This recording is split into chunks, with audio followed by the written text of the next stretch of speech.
As an absolute fiend for co-op shooters, Darktide was my most anticipated game for last year. Now, after getting to play for several months, maxing out half the classes, and removing my rose-tinted glasses after the launch window, it's time to explain why this game does wonderful things to my brain, and why it's still so painfully flawed.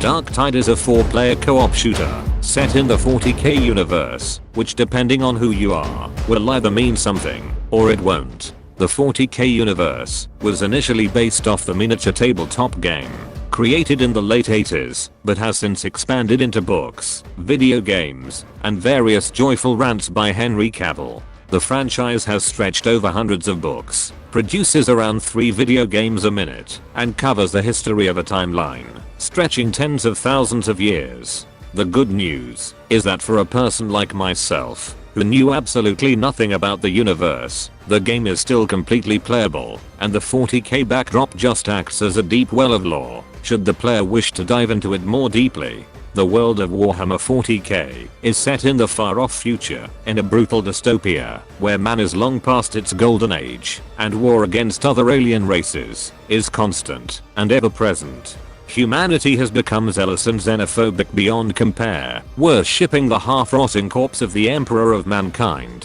who has certainly seen better days. The players themselves take the role of lowly convicted criminals, sent out to do the bidding of the Emperor, not expected to survive more than a few hours. With enough time and loyalty, however, you rise to become a respected member of the Inquisition, ready to purge any trace of heretics from wherever slum they may be hiding.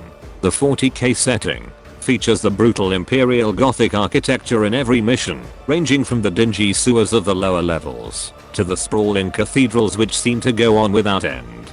Players need only to look up during a mission to appreciate the dreaded majesty of the world, which is designed to humble all who meet its gaze. Although spectacular, the world itself, at least right now, tends to show off very little variety, and most of the game consists of dark industrial hallways, lit entirely by artificial light. Unless you're really taking in the scenery, you're not likely to notice the difference between a weapons factory, a scrapyard, and a train station. I've grown to appreciate the 40k world a lot more than I expected, but I'd like to think that this setting has a larger variety of backdrops when the game takes place in a city housing 10 billion people. With this in mind, if you know fuck all about the lore and just want to enjoy mowing down endless hordes of AI-controlled enemies, then you'd be hard-pressed to find anything better. Like all good gameplay systems, the combat in Darktide is easy to learn, but hard to master, with all players having access to both a melee and a ranged weapon. Ranged weapons are mostly straightforward barring a few exceptions, but the hand-to-hand combat is what really sets the game apart from other co-op shooters, like Back 4 Blood or Deep Rock Galactic. Players have heavy and light attacks, blocks, pushes, and dodges, but all weapon types feel significantly different from each other, and will force players to adjust their playstyle accordingly. For example, a dueling sword is an incredibly quick weapon, capable of slicing through unarmored opponents like butter, whereas an axe can one-shot most enemies with a well-placed swing, but doesn't tend to have much cleaving and crowd control potential. All weapons also come with a special ability unique to their class, which might be as simple as a stab or a parry, but can also be much more interesting, such as turning on a power weapon to crank the hit impact to 11. For the most part, players will get access to most weapons, but some of the most interesting are locked behind the 4 different classes, which all have their own special flavor of murder. When players choose their class, they also get to choose a surprising amount of backstory for their character, like where they grew up, their childhood, their defining moment, and the crime which led to their arrest. The character creator also lets players define the personality of their inquisitor, which affects how they verbally interact with other players, both in and outside of a fight. The first and most popular role is the veteran. a grizzled classically trained soldier who just wants their squad mates to pull their own weight. This was actually the third and final class I've been able to play thus far, and even with my limited time, they already seem far more reliably powerful than their counterparts. Their advantage lies in being able to keep stocked with more ammo than other classes, and a special ability that can highlight the most threatening enemies on your screen, steady your aim, and give you a huge damage increase to shut them down as quickly as possible. Veterans don't get access to as many fancy melee weapons as other classes, but they can equip the power sword, which as of time of writing, is generally considered the single best melee weapon in the game. The world of 40k isn't a fair place to live, and neither is the class system. I expect most veterans will also be drawn to the iconic bolt gun, a heavy as shit weapon, which will turn nearly anything it hits into red mist, and takes roughly the end of the 41st millennium to finally reload. If anyone says this shit doesn't look fun, they're an absolute fucking liar, and it's hard to not be overcome with a sense of destructive joy, knowing that you're one trigger pull away from ending someone's entire existence. The veteran isn't the only class who gets access to such a weapon, but like anything with a trigger, they're by far the best at using it.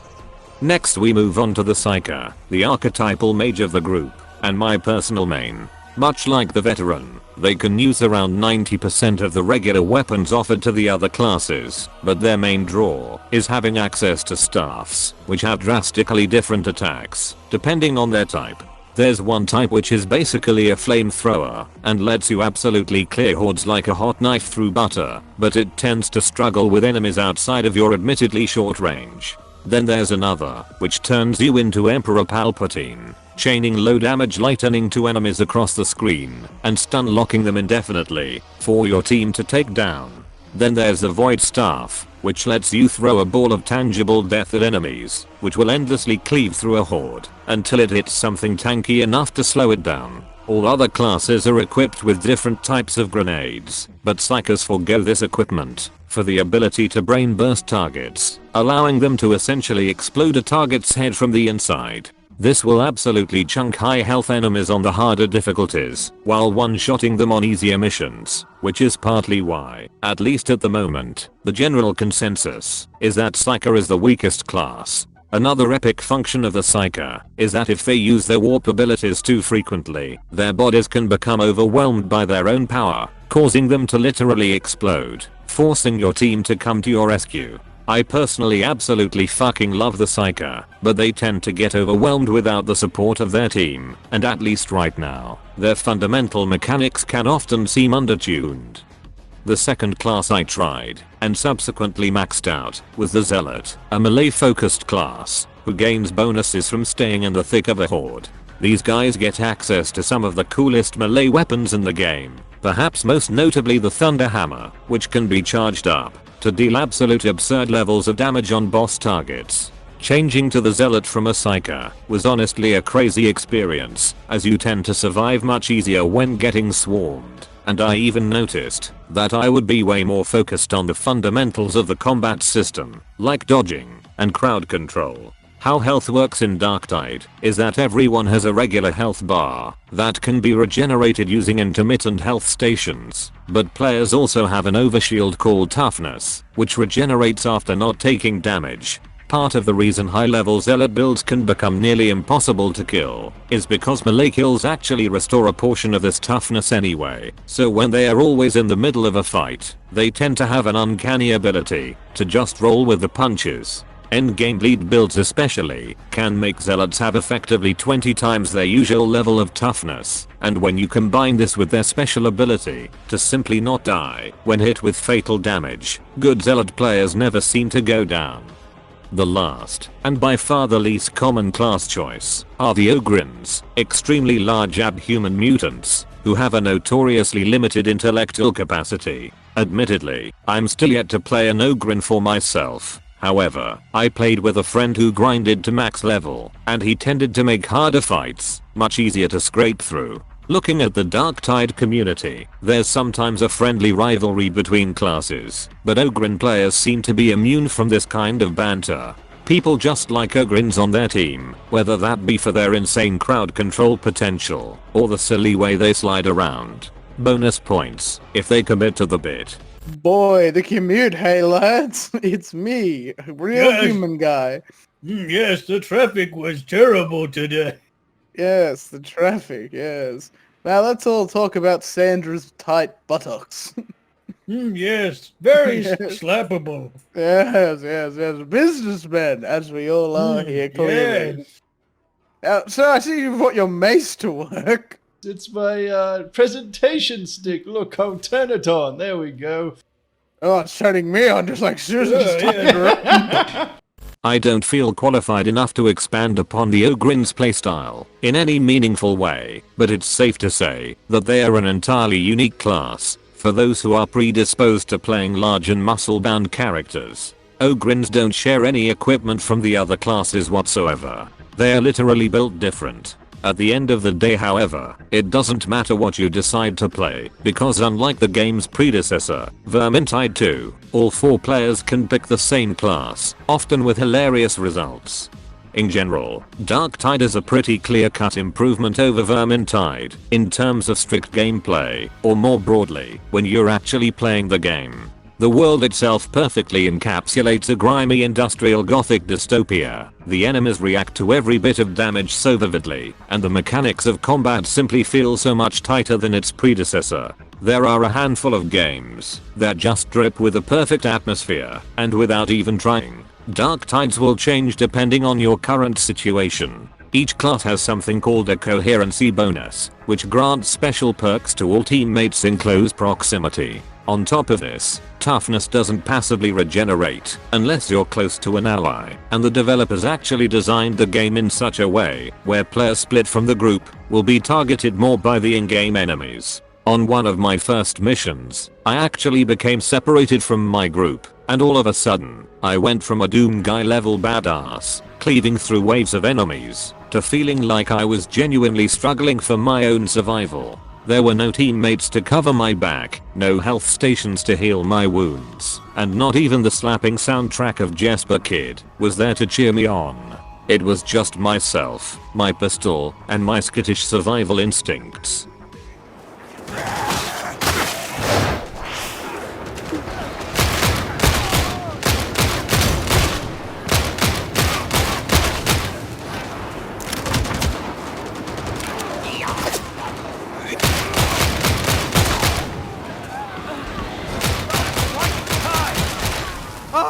No more ammunition! It hurts, beloved! That's it! Reloading! I thought you were tough! Good to have someone I can trust. Help me! This is very much where the superiority of Darktide tends to end, because as much as I absolutely love playing this game, when I'm in the thick of combat, it also has some serious flaws that have earned it a mostly negative rating on Steam. To start with the progression, Darktide sees players earn a talent every 5 levels, up until they hit the maximum of 30. One of my biggest criticisms of Vermintide 2 was that the skill trees in that game always felt as if they were holding back. Personally, I prefer my skill trees to be balls to the wall wild and give players entirely new abilities and ways to interact with the game. The skill progression in Darktide isn't this level of interesting, however, it does offer specific builds once you get to the end game. The problem, however, is that you can't really play around with this aspect of the game until you reach max level, which could be around 15 hours for a single character. It was honestly fucking insane when my psycho finally reached the level cap, because the end talents synergize with everything you've unlocked up until that point, and my character immediately felt twice as strong as a result. For example, one of the last talents lets psychos literally light everyone they can see on fire, softening them up for the upcoming fight and dealing damage over time until they drop dead. Another talent lets them brain burst targets much more quickly after using their class ability, and when synergized with a previous talent, which reduces the ability cooldown for every elite enemy you kill, you can become an absolute nightmare for priority targets. I went from playing a more conservative mage character to being able to go on an absolute brain burst killing spree, and although this was really fucking cool, I just wished the other skills, up until that point, had been anywhere near as impactful. The other side of progression is the weapons shop, which allows players to use the currency earned on missions to buy randomly rolled weapons on an hourly rotation.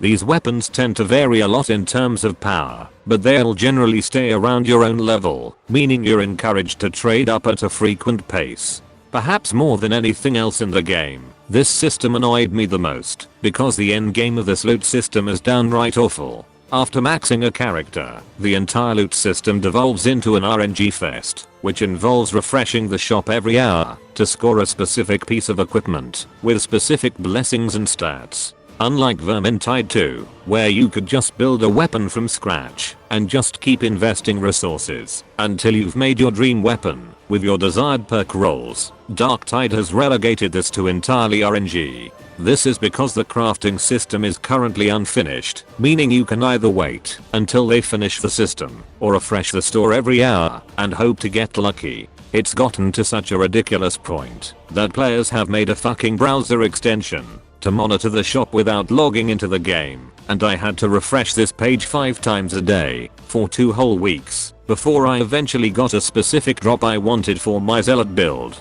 These aren't even small bonuses either, as some entire builds are built around these specific weapon blessings, the acquisition of which isn't even tied to playing the game.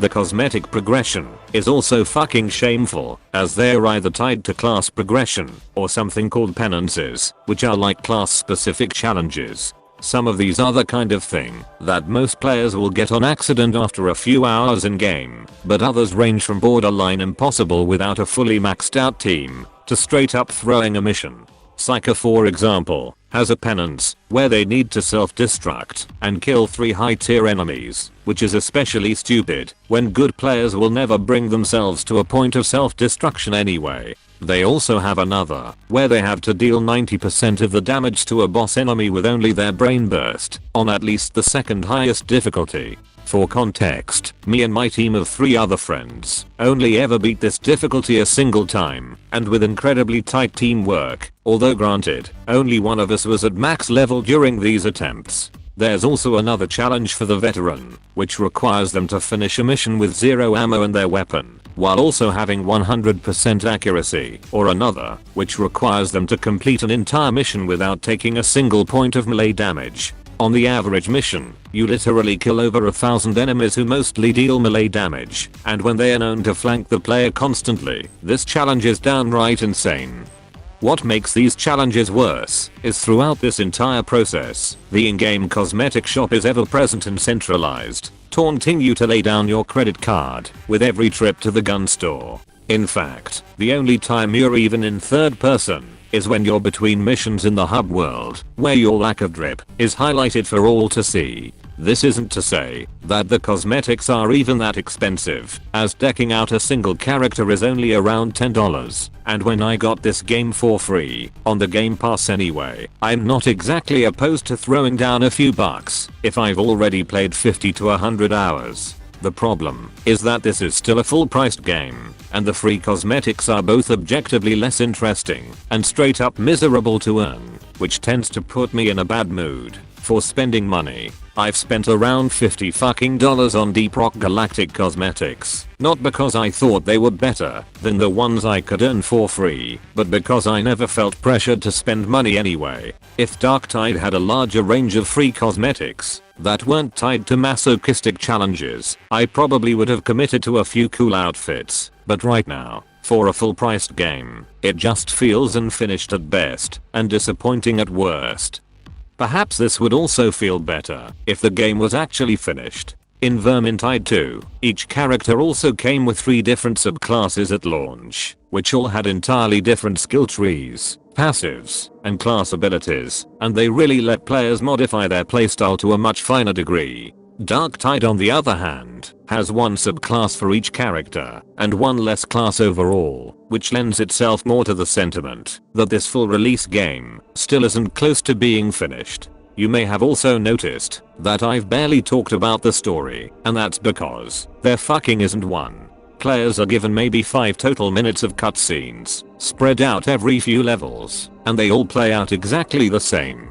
You just walk up to a person, the person tells you that you're becoming slightly less useless, and after staring wordless for a minute, your character turns around and leaves. I should also reiterate that your character in Darktide isn't a mute protagonist, because in missions, they seem to have an opinion on everything and everyone in the entire Warhammer universe. In these cutscenes, however, you don't have a single thing to say, and I expect some hardcore players will have forgotten that this game had cutscenes at all. This doesn't exactly bother me, because much like Charlie's Angels, I don't play Darktide for the plot, but the game had previously been marketed as having been written by Dan Abnett, who's seen as something of a legend within the Warhammer community. Once again, I personally don't care, but if you were looking for something with any narrative substance at all, you've come to the wrong place. Another thing that didn't annoy me as much as others were the bugs, and this game is riddled with them. Personally, I was only ever affected by goofy visual bugs, and this one time, where enemies could shoot me through a scaffold. However, some people have reported to have witnessed much worse. What was personally much more egregious was the matchmaking, because it seemed as if half the time, it didn't even work. This might have been down to the matchmaker itself, throwing me into missions solo, but it could also be down to the Steam and Game Pass servers being entirely separated, meaning if your friend has a Steam copy and you're rocking the Game Pass, you literally can't play together on PC. Without real humans, unused player slots are taken up by bots, and these motherfuckers are about the dumbest pieces of shit you could imagine. These dumb fucks will watch you bleed out on the ground, and will struggle to take out even the most basic of enemies. They'll deal hardly any damage, they'll take up limited resources at a heal station, and they're completely incapable of interacting with objectives. Bots are also extremely prone to being essentially stun-locked while they're picking you up, and they'll not once come to the conclusion that they should just kill whoever is constantly cancelling their revive animation. There was this one instance where one of my bots fell off the edge of a map, and in an effort to save him, my two other AI companions leapt off the edge to their rescue. These motherfuckers are so fucking dumb that if one of them jumps off a cliff, the others will do the same. I couldn't make this up if I tried. This isn't to say that players themselves can't be absolute bots in their own right, but I'd rather take my chances with real people that are bad at the game than AI teammates who will throw runs in their own special way. What are you talking about? No way. Oh my god! Speedrun strat, let's fucking go! You may have noticed that I've generally talked very favorably about the gameplay itself, and quite negatively when concerning any time you don't get to hack walking corpses into little pieces. However, if I had to point out my biggest concern, it's the godforsaken enemy design. Most enemies in Darktide are fucking amazing. The bulk of them are extremely weak, telegraph their attacks as clear as day, and are an absolute joy to cut down. Most of the tougher enemies are also enjoyable to fight, usually being armored versions of the cannon fodder, and others like snipers or flamethrowers add some more challenging variety to a fight. With this in mind, the worst enemies by far are the ones that fucking immobilize you and force you to be saved by a teammate. These mostly come in the form of trappers and dogs, and once you're down, there's absolutely nothing you can do to help yourself. The problem is that these guys have a habit of sneaking up on your team or approaching super quickly, and there are times where I've lost an entire run simply because two people were cheesed by these guys at the same time.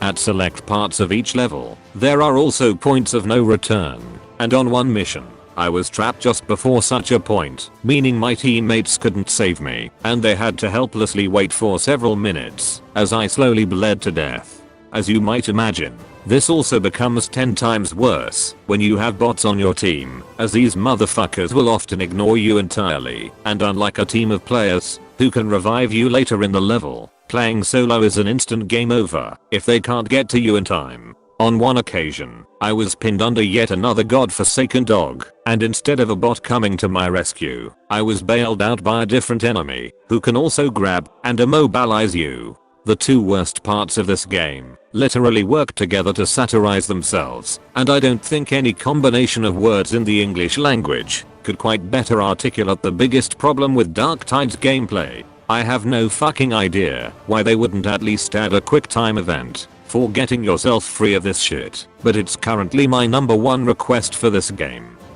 This still pales in comparison to some of the boss design, which ranges from a slight challenge to an outright obnoxious way of wiping your team. Some of these bosses are actually pretty cool, and provided you're not already in the thick of combat, can be an amazing way to keep you on your toes. Missions in Darktide are somewhat procedurally generated, and in addition to their actual layouts, boss encounters are also entirely randomized. Some bosses, however, can burn in the deepest depths of hell, with demon hosts being the worst of all. These pieces of shit are especially unique, as they won't actually attack unless they're woken up, meaning you're actually incentivized to sneak past them entirely. The problem is that they're often placed right in the middle of a busy pathway, and they can be really fucking easy to miss. Once woken, a demon host will lock onto specific players and won't stop their assault until they've either killed half your team or been taken out themselves. As I said before, most enemy design in Darktide is actually super good. Big guys can be dodged, smaller ones can be staggered, and even these stupid Al-Qaeda motherfuckers can be parried with good enough timing. Demon hosts, however, don't give a shit about skill or timing. In the end, you as a character will either have a specific build that will allow you to endlessly tank damage, like you're fighting a sickly 5-year-old, or you'll have a regular build and know that there's nothing you can do but accept your fate. You can't run from them, you can't hide from them, and you sure as hell don't have enough space to deal damage to them. Demon hosts aren't even a random skill check, because you can either trivialize them with a certain build, or you just have to accept that you have to spend the next few minutes not playing the game. Perhaps the worst fucking part of all is that bots are not immune from waking them up, meaning if you're playing solo and one of them inevitably wakes up a demon host like a bumbling idiot, your run is now over. The bots can't defend themselves well enough to draw aggro for any longer than a few seconds, and they sure as shit don't deal enough damage to take them down. There are plenty of times when I wonder whether the devs actually play tested their own game, but this is where I ponder this sentiment the most. As a side note, defeating bosses gives no extra rewards whatsoever, and as they'll always catch up to you, no matter how far you run. You can't choose to just not fight. They're literally all risk and zero reward. Letting players choose to fight a boss for a bonus, or having the option of narrowly limping away with their lives, would make for much more compelling boss encounters, instead of being either a trivial obstacle or a guaranteed team wipe. As much as I've spent much of this video ranting about this game and its many flaws and imperfections, I still can't bring myself to dissuade people from buying it. When you're actually with a good team and everyone is using their class to their full potential and you're just scraping through a horde to get to the final extraction point, Darktide can literally be some of the most fun you can have in a co-op shooter. There's something deeply cathartic about cleaving through thousands of enemies with weapons that feel this fucking incredible to use, because at the fundamental level, Fat Shark have designed something that just pumps dopamine directly into your brain. With this in mind, you need to approach Darktide with the right expectations. This game was almost certainly pushed out by its publisher way before it was ready to launch, and it paid the price for doing so. Despite what they may say, this game may as well be in early access, as even the most basic features like matchmaking, a scoreboard, crafting, and a coherent endgame are either missing or clearly unfinished. I really can't recommend Darktide in its current form, but at the same time, I can't recommend people ignore it either, because holy shit, this game fucking slaps when it's at its peak. The good news is that this is a live service title, and pretty much everything I've mentioned can be modified, added, or reworked as the game's development progresses. Darktide isn't an amazing game right now, but given 6 months, a year, or even 2 years, this could grow to become one of the very best co-op shooters on the market. In the meantime, just play Deep Rock Galactic.